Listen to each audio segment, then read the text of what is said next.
In today's episode of the Cannon Podcast, join us as we discuss Arsenal's new potential midfield signings, break down the next evolution for Mikel Arteta, find out the latest on Aaron Ramsdale, and discuss a potential new role for Gabriel Martinelli.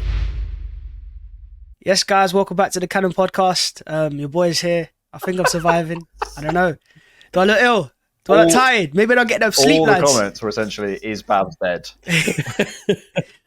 Lads, sure it is, right.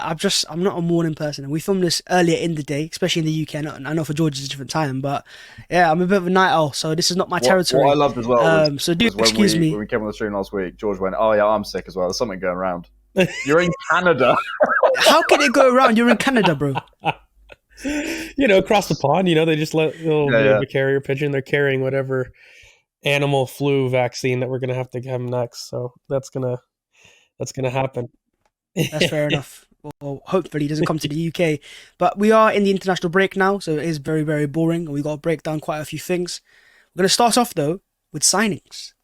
Lads, the January transfer window is around the corner, and I've got a few targets I want you guys to discuss. Starting off rumours regarding Ruben Neves. Now, he plays in Saudi Arabia, and there was rumours that he could go on loan to Newcastle United, but it looks like the Premier League's going to block that. So with him being available on a loan transfer, Arsenal, of course, needing a midfielder with Partey injured. Go to Alex first here. Do you like the profile of Ruben Neves? I like him. I can feel you sharpening your thumbnails for the Ruben Neves saga. I suspect he's going to be someone who is probably linked throughout the window. I like him. I just want to deal with the Eddie Howe thing first, because they're kind of positioning themselves as victims in this somehow. I feel like it's a classic Newcastle thing at the minute. They're positioning themselves as victims. Like, the Premier League are coming down on it. No, this is mental. You can't have Saudi investment allowing clubs to just pass players between them. Basically, you essentially stockpile players and then just get in as many as you want to Newcastle is completely unacceptable. So I'm glad they're blocking it, and I'm glad that there's legislation coming in. And secondly, yeah, I like the player. I think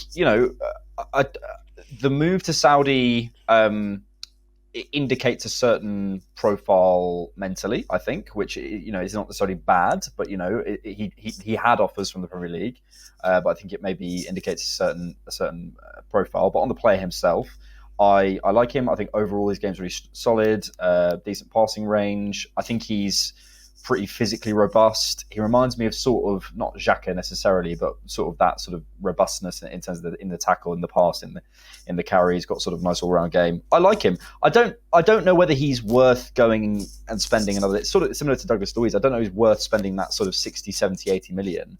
I think at the minute we're in a position where yes, we could get in Douglas Luiz, Ruben Neves, insert your favourite centre mid target here. They're very good players, but they're probably at the level that we are now, or maybe just below. If we're going to sign someone to come in and start for us, I want him to come in and be Declan Rice. I want him to come and raise us and take us to that next, to be the Erling Haaland signing of the strikers. That I don't think there's much point spending that sort of same bracket, maybe that we spent on Havertz, unless we feel, and that's sort of between, let's say, 50 and 80 million, unless we feel that player has like massive upwards potential. And I don't think Ruben Neves has. I'd rather go and spend 90 million on the guy on a Frankie de Jong, who you think, okay, well, that guy can literally change our fortunes. So I like him. I don't think he changes much for us. If we do sign him, George, do you think he could play as a number 8? Because he's not really known for having a lot of power and pace. Very good technically, and a good passer, a good player at switching the ball and good ball striking. But could he be a Xhaka, or is he going to be more of a number 6 like Jorginho? Well, I think in big games he would operate as a 6, and then he would switch to become an 8 in kind of games that you would maybe associate with the lower half of the table. He's a versatile player. I agree in the sense that he's not necessarily two-way, but he would offer a level of control in terms of his passing ability and range, as well as his long shot ability. Like, he's got great ball striking. He'll have a pop, and he'll be dangerous from outside the box. Really good free kick ability as well. He kind of like what Alex said, he's a good player. I'm not wowed. I don't think that the value it would take to buy him permanently makes sense. Now, if you start talking to me about a dry loan, I start perking my ears, because to me, a loan has zero commitment financially, right? Unless it's an obligation, and then we're talking really about a permanent purchase. And for then, I have a lot stricter kind of parameters whether or not I would approve of a Ruben Neves. But from a loan perspective, I don't know if it gets much better, guys. I mean, how many years in the league? He would come in for 6 months. He has versatility to both positions. He's got experience in the league. I definitely think he's got experience in different roles as well. So I think that it would be a good security blanket. The one question I would probably have is how many more security blankets can we do in that position without letting somebody go? And I'm more than happy to kind of allow Mohamed El Neni to go. And I've got ideas on players we need to leave, but I just don't know if it's feasible. And so I'm thinking if we've got this supposed money to bring in a big midfield star, then a big midfield star has to go because we've got over £600,000 a week invested in the DM position currently. I know and we're not that getting on loan. We're not. It's not going to be a loan move. Yeah, and I think £200,000 a week is something that we all don't love, and Jorginho and Mohamed El Neni, right? And that's going to be off our books in 6 months. But I don't think the club thinks that way.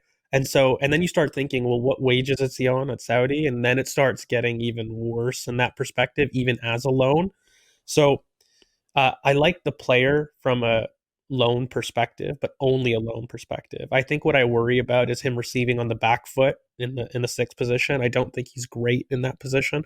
He's I think he's not maybe the quickest on the half turn either. So that's something that I struggle with in terms of the sixth position. But he is a more athletic Jorginho. I think that's a good comparison. Ironically, it reminds me quite a bit of Arteta in his playing days in terms of has the odd pop on the long shot, great passing range. Himself can get himself about. I don't think he's somebody that's slow as molasses, but I don't think he's elite in the first 5 yards, as we would say. The ground or the central running power is lacking a little bit. But broadly speaking, he's a versatile player that's played in a multitude of roles. He has played higher up the pitch at the beginning of Wolves and even in the Portuguese league. And so I think he's actually got a lot of creativity that he's yet to show. Just not a player I love amongst all this waffle. I think that, for me, if I'm going to be making that decision, we kind of talked about value last podcast. And I would lean towards that as well. I think the January transfer window is not one where I make pillar signings. It's one where I try to make quick fixes. Or if I do make a pillar signing, it's something that I've planned for well in advance, i.e. somebody like an Ousmane Diomande, like a prospect that I see with the team for 5 to 8 years, your Moscardos, your Redondos. I have no problem buying those guys in January. But as far as buying somebody like your Ousmane, your Frankie de Jong level, I just don't think those ever become available. And then you start battling in the Douglas Luiz markets, the Kai Havertz markets. Unfortunately, I hate to have him be, a scapegoat, but, a person that is in that 50 to 65 range that doesn't quite fit to bring you forward, but you're like, maybe I could change him to extract value. That's not something I love doing in Jan. Yeah, I think Neves as a signing could be reminding me of how we signed, was it Matt Turner, etc., in the summer of January 2021. Signings that we don't think are long term, but if they end up being very good and they work out, I think Arsenal have the facilities to make a deal happen. If Neves entered the Arsenal team and he ends up being a starter straight away and surprises everyone, I'm sure Mikel Arteta would sign him. And he is a player that he's wanted for a long time. Likewise, Douglas Luiz and Martin Zubimendi. So Alex, the question then becomes, I know they're all different price tags. They're all similar age, 26 or 24. If you could sign one of those three players, who would you sign in January? George is saying none. Neves, Zubimendi, and Douglas Luiz. If I was choosing between 1 to 3, I'd probably go for Luiz. I think he'd come in and make the biggest impact in January. I think he has the most adaptability between the two positions. I think he could add a lot and to our squad. I think I sort of want to reiterate though what George said in the sense that if you're signing in January, you don't want to be signing the pillars of your team. I don't think that's a healthy position to be in unless there's a really good market opportunity. We saw it with Liverpool, with Aubameyang or Virgil or whatever. But again, you are paying a premium. So I don't, and I'm looking around and I'm saying, are there players who change Arsenal's are there Declan Rice, William Saliba, Bukayo Saka, pillars of the team that we could sign in January on the market for a decent price or maybe at value?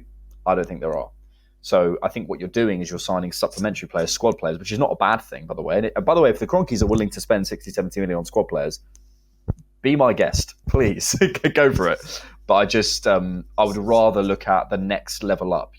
If we were sat here last summer, say Arsenal were 2 years ahead in their project and Jude Bellingham was coming, out of that Borussia Dortmund thing, I'd be saying that's the guy. Wait till the summer, go spend 100 million on him rather than 60, 70 million on someone who, yes, is good, but doesn't have that superpower. I was talking about this with Saliba this week. It's like if you were trying to sign Saliba, you say the reason you spend 110 million to get him out of Borussia Dortmund, say he's there, is because he has, I would argue, the best 1v1 over-the-shoulder capacity in the Premier League as a centre-back.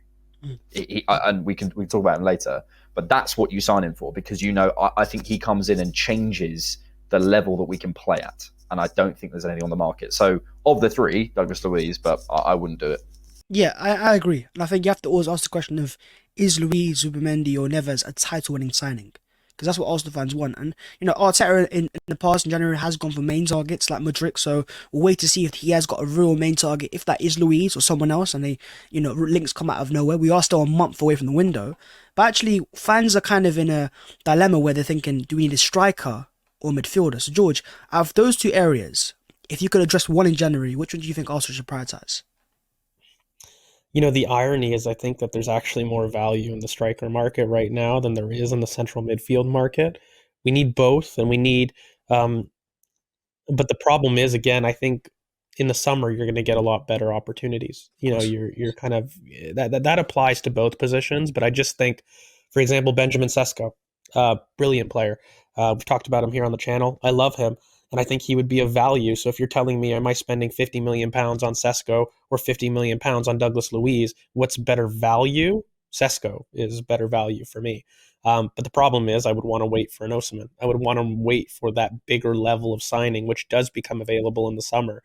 And I know that by getting somebody like a Sesko, you kind of block yourself off in that aspect. Now, I think when I start to look at the biggest need of the team, I'd say neither of those is my preference. I think a defender is the most urgent need in the squad right now. And a lot of people will be confused about that, but it's just, with Tomiyasu going in the Asia Cup, of course, Thomas Partey out, but us still not having Timber ready, even though that he's been rumored to come back in February, we're light, in the defensive department. And, a big injury I maintain to kind of a William Saliba, at this current moment in time is going to be kind of an issue for us. So I'd like another central, defender, a central center back signing. And I would save the central midfield and the striker positions to the summer. Those are your marquee cogs, right? Like if we're looking at trying to really move forward as a team, there's one area in our team that's really complete in terms of starters, and that's the defense. And so if you're going to be looking at this idea about January being more of a depth signing area and extracting value, right? Like battling in the 40 million pound markets and below, I think you can make less mistakes than the 65 million pound market, which also has the added potential consequence of missing out on someone great in the summer. And that happens with central midfielder strikers. So, but yeah, just to end, I do think that striker ironically has the better value right now. The one thing I wanted to end on was looking at central midfield targets generally, guys. Even in, I know you talked about Frankie de Jong, Alex, but I don't see very many superstar central midfielders that I'm wowed by that are prime age right now. It's odd, but on the market, I can't give. Yeah, I mean, we have one. We have the guy. We bought the guy that everybody wanted. And so I'm looking at the market and I'm like, I don't know. I look at even the striker market, whether or not you love Ivan Toney or not, like that is a genuine option. Osimhen, a genuine option. We talked about Sesko, genuine option. I look at central midfielder and I'm wondering, can you guys give me, I know people talk about Frankie de Jong, but it's unrealistic. Is there somebody like him that people can target? Maybe Joshua Kimmich, who's had some, issues with Bayern, maybe. But beyond that, I'm not seeing prime wow factor CMs. I just want to quickly jump in on that, 2 points, and to supplement my third. I think ideologically, we all want the big signing because it's fun. You get the dopamine, you get the Fabrizio Romano. Here we get, that's all fun. It's great, whatever, and that's fine. But I think, speaking realistically, if you look at the way, I think David Raya's agent literally confirmed that we were having FFP problems. We were struggling, or the reason the deal is structured in that way is because of FFP. So we're going to have to make a big sale. Is there anyone who we're going to sell, that we want to sell for 60, 70, 80 million pounds this window? I'm not sure there is. So I think that all precipitates, if we are going to sign someone, I think it'll be a prospect. I'm pretty sure that there might, and I think also, in the DM position, if you look at the ages of the players that we have, I think a prospect might be worth looking at. Yeah, I think as fans, we'd love a big signing in January, and everyone gets excited. But we also know we've had so many windows in January to realise it's all about opportunities. So whoever Arsenal linked to right now, someone could become available, or there might be another injury, and that's where Arsenal might act to the player out of nowhere. Let's not forget that Douglas Luiz was a player that Arsenal wanted last January, and it kind of came out of nowhere as well. So we'll see what opportunities arise, which players want to leave. I think there was an injury. There was an injury, maybe to Partey. Yeah, possibly. Maybe to Partey. But that was a signing that we signed Jorginho, and you look at that. So I think if we are going to sign players, I think fans need to temper their expectations. So maybe shorter term signings, like a loan transfer. It won't be a Frenkie de Jong. It won't be a Victor Osimhen, no matter how much we try, because those players just aren't available in January. But we do need to talk about player sales, though, and not necessarily a player sale that I want to see happen, but there is a situation developing regarding Aaron Ramsdale, whose father was speaking on a YouTube channel, and I was actually watching an interview right now, actually, and it's not a bad interview, but you can clearly see that he's trying to protect his son, trying to give him support, trying to say how does he get back into the team. So George, in terms of that Ramsdale riot situation, do you think Ramsdale's father speaking is the right thing to do? Thanks for checking out the Cannon Podcast. To hear the full episode, sign up as a YouTube member on this channel or go to patreon.com/thecannonpod.